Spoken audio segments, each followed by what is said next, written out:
welcome to Scruffy Get in the Kitchen. This week I'm making bacon apple pie.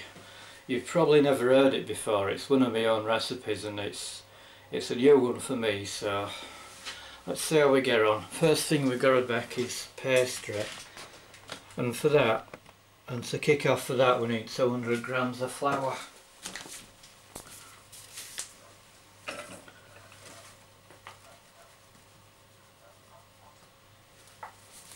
200 grams. We need a pinch of salt in there as well, and it's plain flour, by the way.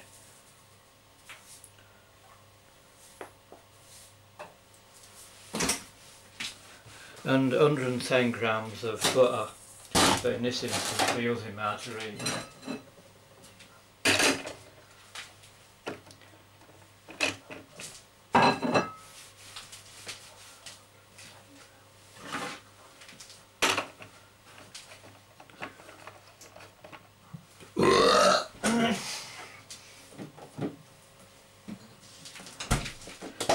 Kick off by making pastry so that your apples are not stood and going off. I think this is showing the other way around on camera. 100%.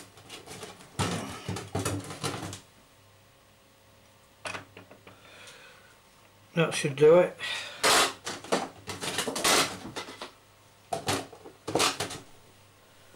And you just want to use the basic rubbed in method for pastry.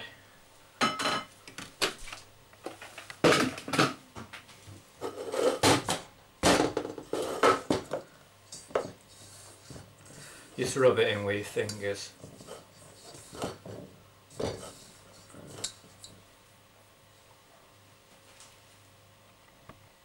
You want 3 tablespoons of tap water to begin with, and any other additional water as we go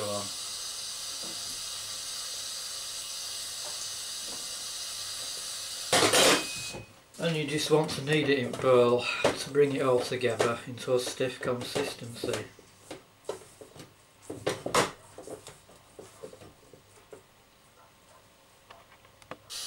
You just want to knead it in for about 10 minutes until your dough's nice and stiff.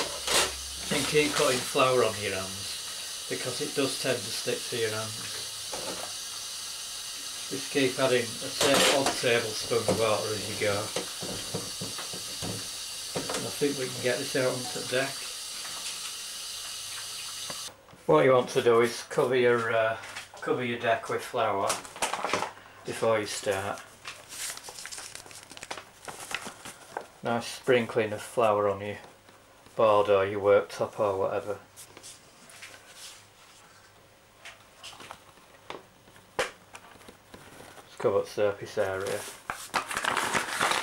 Flour your hands and get your dough out and start to knead it in a folding fashion. Like this.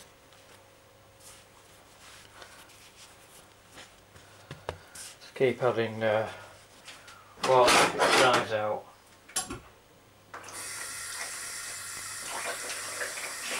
Odd shower of water if it dries out, and just fold it in like that.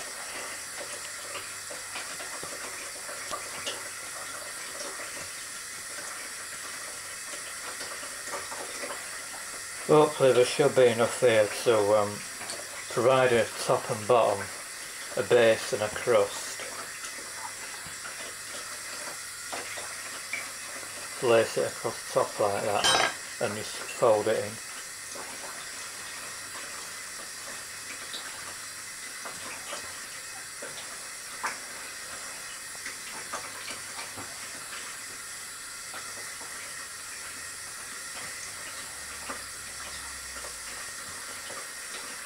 Now you want to chop it in half when it's a nice stiff consistency. You want to chop it in half. 1 half at top, 1 half at bottom, and just roll it out. Most people use a rolling pin, but for purposes of this demonstration I'm using a metal flask. Can use what you want basically. Roll it round left to right, up and down, so you get a nice flat crust.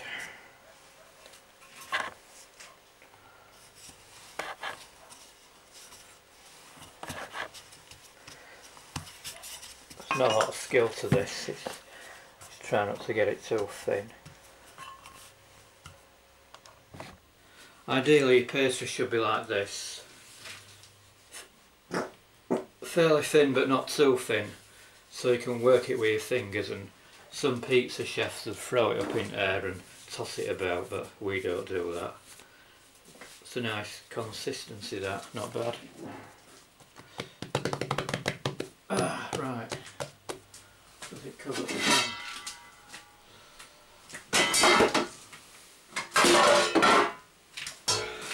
Then you get your baking tin.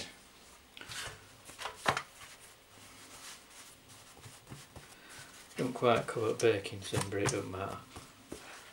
You get a general idea.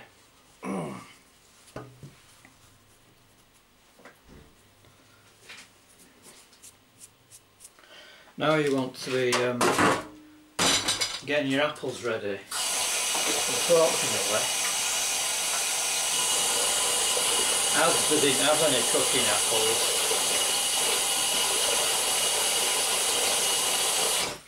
I couldn't get any cooking apples in Asda, so I've got to use normal apples for this.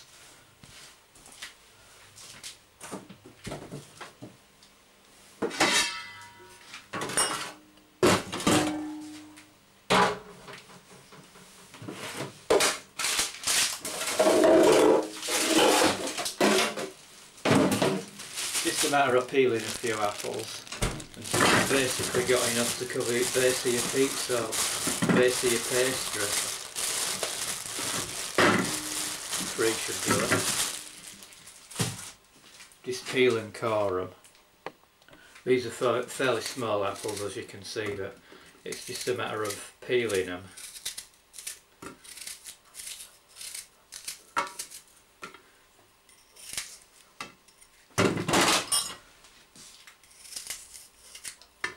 Then you just want to slice them.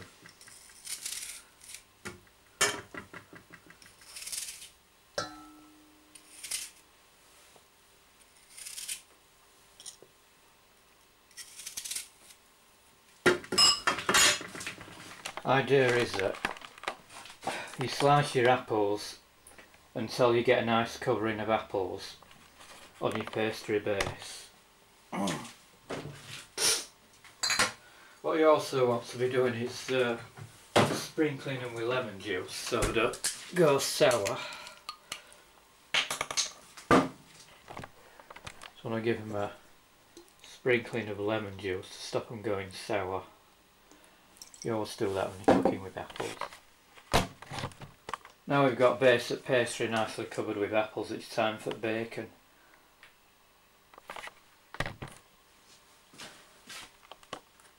You want to make sure you cut rind off at bacon as well. Make sure all your rind's off your bacon.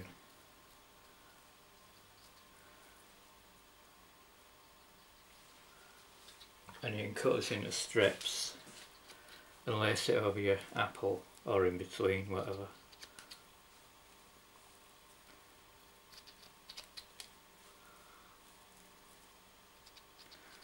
Normally I'd pre-cook apples before doing this, but I thought I'd try something new on this one and put all the ingredients in raw, which will make a bit of a change. See what happens. I mean, bacon takes no time at all to cook, and same with apples, so I thought we'd try a different approach on this one.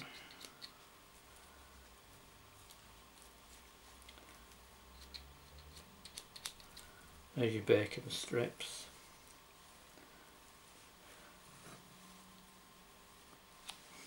You see what I've done there? lay salt bacon over apple so flavours will intertwine, if you like. The next thing we're going to do is put it in a tin. Transfer it to baking tin, which we should have done earlier.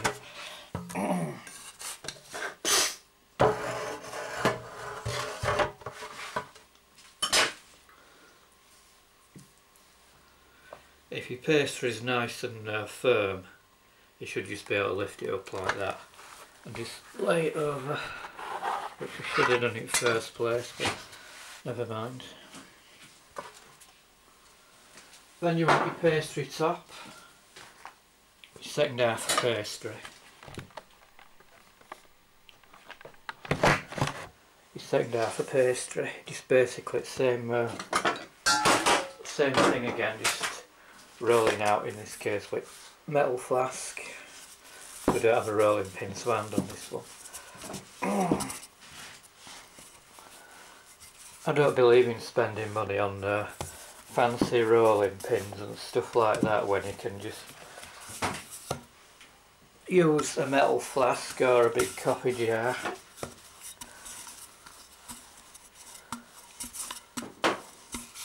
Come out a bit misshaped as that. If it comes out a bit misshaped, that just cut around edges with a knife until you get a shape that you want, nice and rounded. And then you pick your pastry up, nice and solid and firm that, and just lace it over your ingredients inside, so you can put an edge on this if you want, but we're not going to bother. And it goes in oven for probably half an hour. You put that in oven gas mark 3.5 if you're middle class or posh, or if you're working class like me and you've got a crappy oven, it's halfway down dial.